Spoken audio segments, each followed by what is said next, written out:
আসসালামু আলাইকুম প্রিয় ভিউয়ার্স, আশা করি সবাই ভালো আছেন।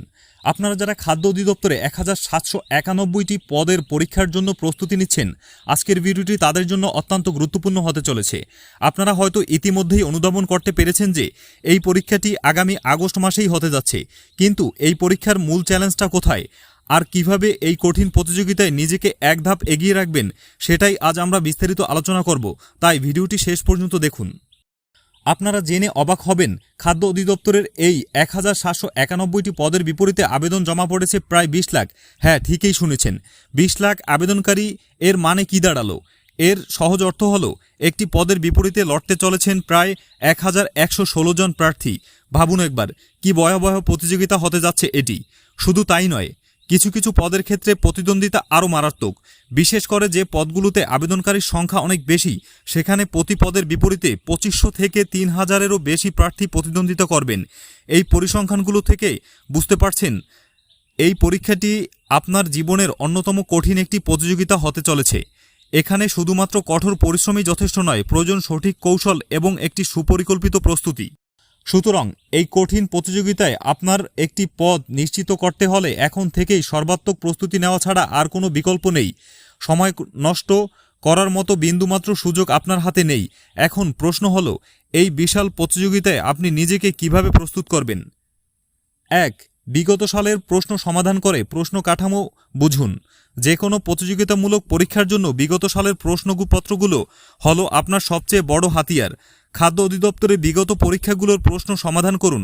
এতে আপনি প্রশ্নের ধরন, কোন বিষয়গুলো থেকে বেশি প্রশ্ন আসে এবং কোন অংশগুলোতে বেশি জোর দিতে হবে সে সম্পর্কে একটি স্পষ্ট ধারণা পাবেন। শুধু খাদ্য অধিদপ্তর নয়, বিসিএস, প্রাইমারি শিক্ষক নিয়োগ এবং নিবন্ধনের মতো অন্যান্য গুরুত্বপূর্ণ পরীক্ষায় প্রশ্নপত্রগুলো সমাধান করুন, কারণ এই পরীক্ষাগুলোর প্রশ্নের একটি সাধারণ প্যাটার্ন রয়েছে যা আপনাকে সব ধরনের প্রশ্নের জন্য প্রস্তুত হতে সাহায্য করবে। 2. নিয়মিত গণিত ও ইংরেজি চর্চা করুন। গণিত এবং ইংরেজি এই দুটি বিষয় অধিকাংশ পরীক্ষার্থীর কাছেই কঠিন মনে হয়, কিন্তু এই দুটি বিষয়ে যারা ভালো করবে তারাই প্রতিযোগিতায় এগিয়ে থাকবে। প্রতিদিন নিয়ম করে গণিত ও ইংরেজি অনুশীলন করুন। শর্টকাট টেকনিক শেখার পাশাপাশি বেসিক ধারণাগুলোও স্পষ্ট রাখুন। বিশেষ করে পাটিগণিত, বীজগণিত এবং জ্যামিতির মৌলিক বিষয়গুলো ভালোভাবে অনুশীলন করুন। ইংরেজির ক্ষেত্রে গ্রামার, ভোকাবুলারি এবং বাক্য গঠনের উপর জোর দিন। 3.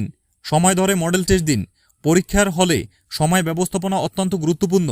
100 নম্বরের এমসিকিউ পরীক্ষা নির্দিষ্ট সময়ের মধ্যে শেষ করার জন্য নিয়মিত মডেল টেস্ট দেওয়া আবশ্যক। গড়ি ধরে মডেল টেস্ট দিন এবং দেখুন আপনি নির্ধারিত সময়ের মধ্যে কতগুলো প্রশ্নের উত্তর দিতে পারছেন। মডেল টেস্ট আপনাকে আপনার দুর্বলতাগুলো চিহ্নিত করতে এবং সেগুলোকে কাজ করতে সাহায্য করবে। 4. সাধারণ জ্ঞান ও বাংলা। সাধারণ জ্ঞান এবং বাংলা বিষয়ের জন্য সমান গুরুত্ব দিন। সাম্প্রতিক ঘটনা প্রবাহ, বাংলাদেশের ইতিহাস, সংবিধান, অর্থনীতি এবং আন্তর্জাতিক বিষয়বলিতে নিয়মিত চোখ রাখুন। বাংলার ক্ষেত্রে ব্যাকরণ, সাহিত্য এবং বিভিন্ন লেখকের পরিচিতি সম্পর্কে জানুন। মনে রাখবেন, এই প্রতিযোগিতা আপনার মেধা এবং ধৈর্যের পরীক্ষা নেবে। যারা সঠিক পরিকল্পনা করে নিয়মিত অনুশীলন করবে তারাই শেষ হাসি হাসবে। খাদ্য অধিদপ্তরে এই বিশাল নিয়োগ পরীক্ষা আপনার জন্য একটি সুযোগ। এই সুযোগকে কাজে লাগাতে হলে আর দেরি না করে আজ থেকেই আপনার প্রস্তুতিতে ঝাঁপিয়ে পড়ুন। আপনার কোনো প্রশ্ন থাকলে বা কোনো বিষয়ে টিপস জানতে চাইলে কমেন্ট বক্সে জানাতে পারবেন। ভিডিওটি ভালো লাগলে লাইক দিন এবং আপনার বন্ধুদের সাথে শেয়ার করুন। এমন আরও গুরুত্বপূর্ণ আপডেট এবং প্রস্তুতির টিপস পেতে আমাদের চ্যানেলটি সাবস্ক্রাইব করে রাখুন। আপনাদের সবার জন্য শুভকামনা। দেখা হবে পরের ভিডিওতে। ততক্ষণ পর্যন্ত ভালো থাকুন, সুস্থ থাকুন। আল্লাহ হাফেজ।